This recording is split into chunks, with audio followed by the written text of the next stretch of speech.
السلام علیکم ورحمت الله وبرکاتہ. د قاری صاحب د لقطې باره کې تپوس کړی دی. په لاره عموما کله خلک یو څیز بیا موني نو د هغې استعمال څنګه دی؟ نو په هغې کې مختلف صورتونه جوړیږي. اول یو څیز د خوراک یو څیز که چېرته په لاره پروت دی نو دا سړی راغیستلی شي، دا سړی خوړلی هم شي.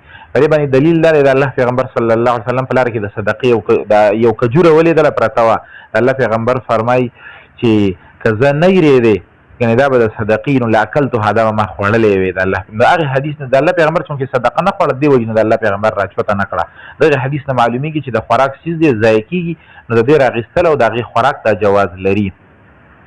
دویم که د خوراک څیز نه دی خو معمولي غوندې څیز دی پای پسې سړی کله چا نه وغورځېږي بیا پسې واپس نه ګرځي نو پای کې هم د جابر رضی الله عنه روایت دی، ابو داود نقل کړی دی چې رخص لنا رسول الله صلی الله علیه وسلم فی العصا والصوت والحبل واشباهه یلتقطه الرجل ينتفع به.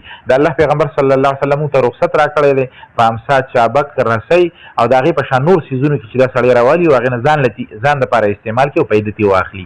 دویم صورت هغه داسې دی چې یو قیمتي څیز دی نو قیمتي څیز کې بیا دوه صورته جوړیږي.